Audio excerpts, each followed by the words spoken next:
I shed skins a lot of the time, and an old me dies and a new me is born, and a new me was born in March 2003. And then that's kind of followed me through my career, really, that there's been these nights, always at night, isn't it? The longest night rather than the longest day, where events you realise have so changed you that you're kind of reborn out of those, I think. Welcome to the Longest Day podcast. I'm Leah, your host and the founder of Broadstairs Consulting. We are an advisory and mediation consultancy, bringing clarity, focus, and momentum to organizations by helping leaders find creative solutions that work. We help rebuild relationships and facilitate effective dialogue. We are convinced that people matter and that conversations count, so we started The Longest Day, a series of conversations where we learn from the resilience, determination, and candor of our guests. As they look back on their longest days, our hope is that it will empower you to look forward. We hope their stories will be a part of shaping yours. This week on The Longest Day, we welcome Professor Lucy Easthope, the UK's leading authority on recovering from disaster. She's been an advisor on nearly every major disaster of the past 2 decades and has travelled across the world in her unique role, seeing the very worst that people have to endure. Lucy has a degree in law, a PhD in medicine, and a master's in risk, crisis, and disaster management. She is also Professor in Practice of Risk and Hazard at the University of Durham and Fellow in Mass Fatalities and Pandemics at the Centre for Death and Society at the University of Bath. Her memoir, When the Dust Settles, Stories of Love, Loss and Hope from an Expert in Disaster, was released in March 2022 and was a Sunday Times bestseller. Described as a book that lifts us up, showing that humanity, hope and humour can and must be found on the darkest days, I think it's clear why Lucy is a perfect guest for The Longest Day. Well, Lucy, thank you so much for being willing to come on The Longest Day. I wonder if you might like to tell our listeners about your longest day. Oh, thank you very much for having me. Well, I've given this some thought because a lot of my emergency response days are quite long. I'm an emergency planner, and we sometimes get calls very out of hours. And I think, ironically, some of the earliest very long days I did was slightly before my career in disaster response, which only gets a few lines in my memoir, but it was actually working in television, which is these sort of horrific expectations of what people often say, does disaster response prepare you for anything? And it was like more like bosses in television prepare you to do anything. And what I've learned much more than in disaster management, in TV, you never say no. So if you had to have something for your boss the next morning, you did not go to bed. So the second longest day, I think, would be in emergency response. And actually the longest sort of psychological days were probably those that I write about in the book, waiting for the invasion of Iraq. And I'm based at the mortuary that we've built at the at Brize Norton, the RAF base, and you're waiting for something to unfold. And I write in When the Dust Settles about getting ready and rehearsing, and then eventually you turn the news on and the soldiers have started to die. And that was probably both logistically very long days. We rehearsed at night, so 3 and 4 a.m. But also, I think that's the moment. I shed skins a lot of the time, and an old me dies and a new me is born, and a new me was born in March 2003.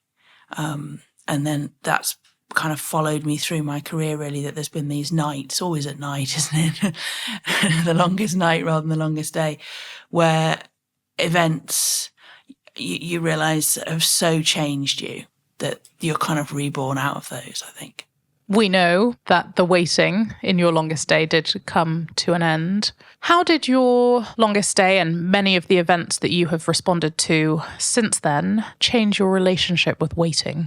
Oh, well, I remember addressing that very early on when I was asked to train up a new member of staff. I'd never been asked to do that before.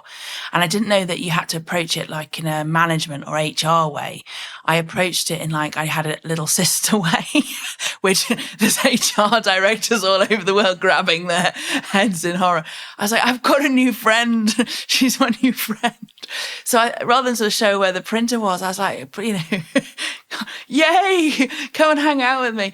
And so I don't think I told her anything useful, but what I remember is, I got out this elaborate, that particular day I'd packed a lunch, and I got out at lunch and made sure she had some food. And she said, what are you doing? This is a disaster response firm. It's all very intense and busy. I said, yes, but today is a quiet day. And it was about 4 days before we deployed to Bryce Norton. We'd done all the planning and we were going to go and live in Bryce Norton. And I said, what these older men and women have taught me around me is the value of fallow. And that has stayed with me. If you have a quiet afternoon, you use that very well. And that might mean, first and foremost, that might mean rest. But to value the fallow. So I never wait for anything, genuinely. And that was also a lesson in my sort of personal life, because I've only managed to have 2 babies, but I've been pregnant many times, is you transform the idea of waiting to fallow, and also as to highly valuable, precious resource building time. And that's really important. Patience is such a underrated virtue. And even I think as more and more people are starting to get to grips with their own attention deficit or their hyperactivity, both of which I understand very deeply, to forcibly and physically practice patience and deliberately deprive yourself of saying, I will not do that today. And one of the things people sometimes, it might come as a tease or it might come as a genuine question. I might, put up a tweet, I might put up several tweets, but I won't necessarily reply to an email. That will be in a later time, on a schedule that's different. And that's something we haven't really addressed. And I find myself doing that more and more in mentoring, telling somebody to wait. What was the fruit of the waiting on your longest day? It's the worst kind of fruit. You just didn't want that. One of the worst things about being an emergency planner is you never want your plan to you want it to work, but you never want it to be needed. So you didn't want to see a single casualty from the invasion of Iraq. That would have been ideal, that we packed up and that we went home. And that's never left me as a feeling. I, as well as a disaster planner, as I often say, I put a lot of effort into being a pandemic planner, and to see these things come to reality is one of the hardest aspects of our work. We would much rather stay as slightly unusual fantasists, I think. And I see that weariness in a lot of colleagues. We're getting righter and we're getting more needed. And that's very hard sometimes. We're generally spot on with our scenario planning, and then you just wait for it to become the grim reality. And every aspect of the plan came to be needed in Bryce Norton. There was a plan for the deceased soldiers. There was a plan for the men and women bringing them back. There was a plan for the bereaved families. There was a plan for viewing of their loved ones. There was a plan to bring the coffins off the Hercules. Everything was planned and everything was needed. And that was the ultimate result of that longest day. But sometimes there are disasters that don't have a plan. What is it about your career to date that has made you able to deploy the same resilience, mettle, strength of character as when you have a plan, to where there isn't a plan and you're called in to help? Well, I think firstly, in a lot of things now, people don't realise how much work we do behind the scenes. So that I think the example there probably would be more related to there's these very formal plans sometimes that get thrown out the window. But one of the bigger tests, I think, particularly once you start advertising yourself as being able to do this, is what if those things start to hit closer to home. So when, say, a family member's seriously ill, or when a crisis hits close to home, close to the neighbourhood. And that was very important to me with the pandemic. I write about the first place really that I went to once I'd done some initial planning work was to check that my local village was all right, to check that the headmaster had a plan for my children's school. So there's a thing about both the plans that you work very hard for, and then the things that sort of take you. I wouldn't say I'm taken by surprise, but the things that you wouldn't be expected to sit down with your family and work out a plan for when grandma goes into hospital. But I think the other thing is you see these things all around the world. Countries have tsunami plans or they'll have earthquake plans, and you see some wonderful commonalities of human behaviour. So in a way, the plan almost plays catch up wherever you are in the world. One of the things recently, I was caught up in some very bad weather, and of all things, a very British village cake and dog show, and suddenly the heavens opened, and it felt like a cyclone. I'm not sure North Wales gets many of those, but it felt like that. And everybody was sort of briefly paralysed against all of the research that we do that nobody panics. But one of the things I noticed people were trying to do was trying to protect the stalls and protect the cakes and protect each other, but in situ. And there was a very hard standing building nearby. And I was shouting at people to go to the hard standing building. And I spoke to some of them later, and they said, when you did that, it gave us permission to move. And I'm not a responder. I've never been an emergency responder. I'm an emergency planner, and I come in afterwards. But it did teach me a lot about perhaps the value of not being afraid of the surprise in those moments. I don't want to have to test this too many times, but I seem to be able to overcome a startle factor quite quickly that I think some people are quite paralysed by initially. That's what I've noticed. I watch a lot of people stand and watch things, whether that's an incident on the train or something. I think that's perfectly understandable. And it's probably more a kind of consequence of living in a country where we expect help to come from somewhere else. And I think there's a wonderful, empowering thought in working on the principle that we are the help. Are you feeling stuck? Has conflict got you down? Have you considered mediation? Mediation is a confidential and flexible way to resolve conflicts. 86% of all mediations end in a solution, saving time, money, and stress for all involved. Thanet Mediation Centre, a Broadstairs consulting initiative, offers mediation services to individuals and organisations in Thanet, Kent, and further afield. For more information or advice, email us at info@broadstairsconsulting.com. We are here to help you move forwards. Any person's career can be enhanced by training, but it seems to me that where there is aptitude and passion behind a vocation, that has been prompted from something.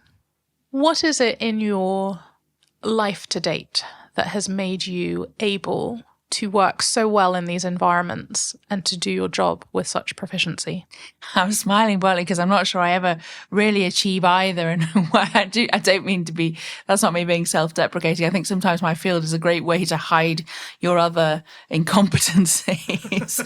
I had a colleague once who said, the great thing about you, Lucy, is when you break the photocopier, nobody notices because the worst has happened outside the window. So, I think sometimes let's not overstate the abilities here, but I do think that there's a few things that actually probably don't come from the work but came from home, and I've thought about that a lot more really as a wider sort of kin, as a family group, particularly on my dad's side. There's a very strong Methodist faith. There's a very strong I never grew up with the idea that you helped your neighbour. I grew up with the idea that everybody was your neighbour. So you absolutely helped everybody. And then it was only when I got to about 19, 20 and I realised that other people saw that as quite interfering or abusive. Or, what are you doing force feeding me cake and offering me a clean set of clothes? And I'd grown up amongst incredible generosity. And it was only when I saw that through another lens that I realised that was not always normal. And also with as I've written about and I tweet about a lot, a culture of many of the female matriarchs in the family were teachers. And I think one of the things about teachers is that they're sort of never off duty in a way, particularly if they're very passionate about their subject. And we turn it into a lot of jokes. But if somebody said, I'd really like to be a brain surgeon, rather than just go, that's interesting. My mum would go and get the pamphlets on how to be a brain surgeon, and they would do all of these kind of pieces of work for you, and they'd find the web links. And I was being interviewed by a student yesterday, and I followed up with a load of things, and they commented that people aren't always that helpful. I never really considered it as anything over and above. So when this sort of passion hit me, and it did hit me, and it hit me young. I was 10 when I decided this was the area I was going to work in. I wanted to give it my all, really. And I'm never finished learning about this field, really, I would say. Who has encouraged you in your pursuits of this field? Oh, well, I smile because like that 10-year-old, did nobody think it was a bit bonkers? I mean, I find it really emotional with the Beatles song Now and Then, it's all because of you, my mom and my dad and my little sister. And then later on, and it's something I write about. I think although I often didn't take work home and talk to my husband Tom about it too much, that he is the definitive kind of, he's the reason to go home at the end of a dark day. And what one person who'd read the book came back to me and said, the only reason I could work out that you were able to do this is that you were going home to such love and such light. I never take that for granted, by the way. And I'm not saying there'll be no marital advice from me. He may have a very different story to tell, but I think you do need that light. And I was really pleased that the way people have responded to the book, they're not thinking that I'm shutting Tom out. They're realizing that there has to be two worlds. And I think that's very true. I was responding the other day to the drama about the post office scandal that we've had here in the UK. And one of the portrayals I find most powerful is the wife of the campaigner. The wind between somebody's wings, but also the person that says, that's enough now. Great kind of sources of support that make you turn the email off. And I think I'm quite envious sometimes of people who aren't this vexated or concerned with things, because it sometimes can feel like your kind of switchboards on your brain of the solder is burnt out, and to have people around you that go enough is incredibly important, I think. What advice would you give to somebody who, I can't imagine we have any 10-year-olds listening to this podcast, but I suppose someone in their teenage years who has a vision for what they want to do and everyone around them thinks it's crazy? What would you say to them in pursuit of that? Well, it's an interesting one because, I don't want to encourage kind of complete sort of narrow blindness and ignoring of the advice of others. I know I certainly left my career as teachers a little bit confused, and as is a very good choice, they recommended law, which I took them up on, and I would not be without my law degree. I knew I didn't want to practice, although that could sort of make some of the events and summer placements and internships quite hard, because I was very much an outlier doing different things and heading off to do research on the Hillsborough disaster and all those kind of things. But I very, very, very pleased I took that path. What I would say is you really need, however young you are, and I see this in my own two little ones, you need to get a very good sense of you very early on. I was very lucky because I was so bad at so many things. I've been asked this week, I'm still chuckling about it. I've been asked to go and give a motivational talk to a sports team, and it's still blown my mind. And I think I'm going to open it with the discussion that the first time I attempted to play in my school lacrosse team, I was actually hit on the back of the head by the ball as I ran away because, this was clearly a silly idea. And I was so bad at sports and I was so bad at science. And I'm much better at maths now. Running your own business does help you with your maths, but I was bad at maths and I get so monofocused. I was obsessed at school with disasters in the Second World War and the First Gulf War and all these kind of things. And I'd overanalyze friendships and all those things. And so when I got to 16 and you're starting to pick your options, I actually wasn't good at so many things. And I'm quite glad I wasn't a generalist. And I think one of the things, that we perhaps need to do more with younger people is articulate what they're not and what they are. I think the other thing is, for me, a university path alongside a very practical response path has worked. But I'm the daughter of a carpenter. And one of the things that I think is a really great balance is to help young people find either, sports or arts or practical trades or skills that bring them joy. And there's just not enough space for that in the environment that we have at the moment. And that's my biggest aim. And it's such a responsibility, actually. I've just become the chair of a children's charity that responds at the base of the Grenfell Tower. And we have a young girls group and we have a future hood group. And most of those young women want to be Prime Minister. And that's exactly what I'd love them to be. So it's just making sure they have all the skills and the access and the opportunities that they should have to do that. There are many people in our society who have, in that sense, slipped through the net. So they find themselves in their early 30s and they are still struggling with their own identity or a lack of encouragement and a lack of support.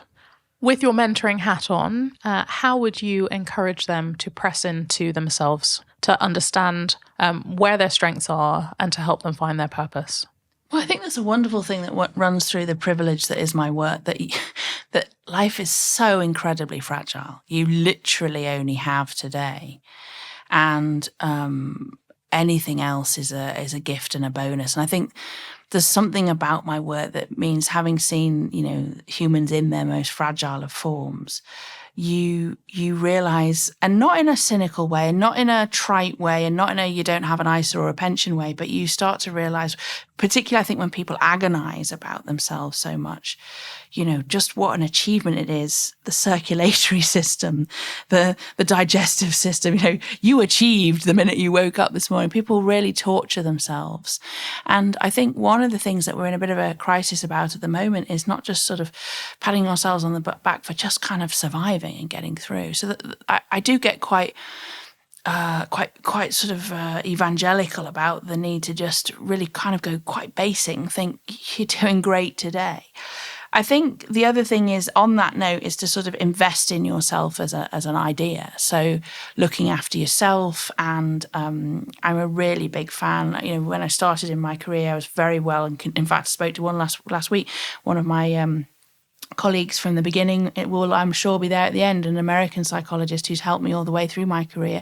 And what I found with the American crisis support was it was much more geared to looking after yourself as an individual. You cannot bring your A game burnt out. You have to rest. And the idea of what rest might look like. So for me, rest might look like I will watch 6 episodes of Selling Sunset. There will be cake. I mean, people, and do you know what? I decided I've got my professorship. I'm not going to hide that. I'm going to tweet all the way through that so people know exactly what I'm doing, because they've already seen me. They've seen me at the House of Lords that morning, or they've seen me somewhere else. And now I'm going to be really honest that this is my burnout prevention time, or I might enjoy a nice meal, or you might see me watching something at the cinema. And so one of the things I made a conscious decision about was that people would see me recharging my batteries.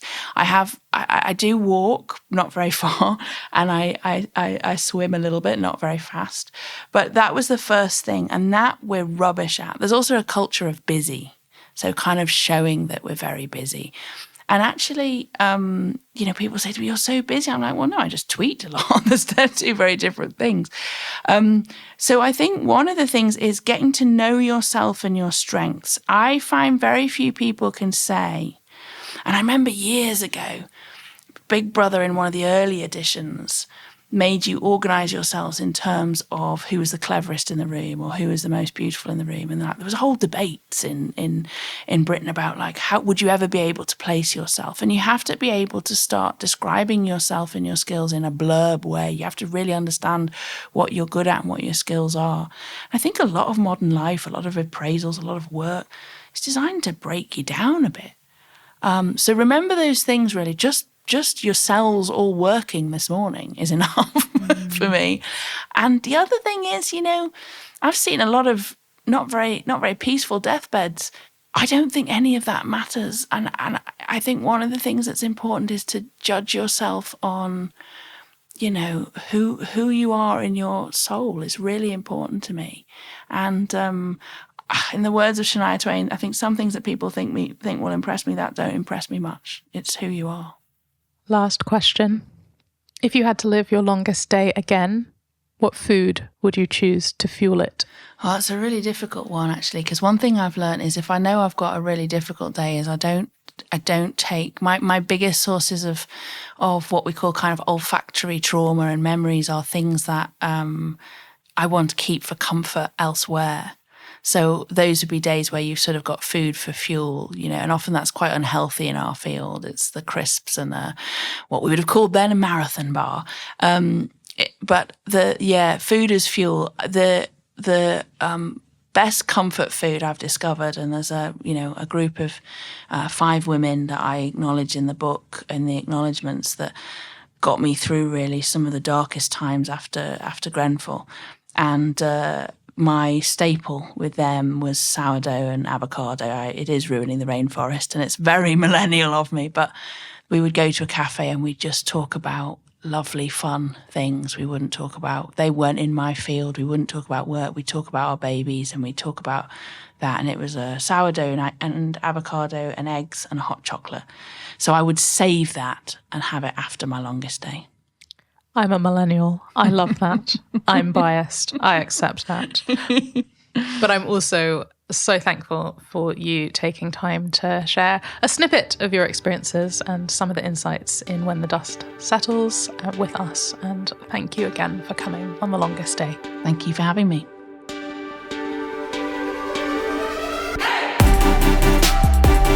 You've been listening to a Broadstairs Consulting Limited podcast. We hope you've enjoyed this episode. Tune in soon to hear the next instalment of The Longest Day. Copyright 2024, production copyright Broadstairs Consulting Limited, all rights reserved.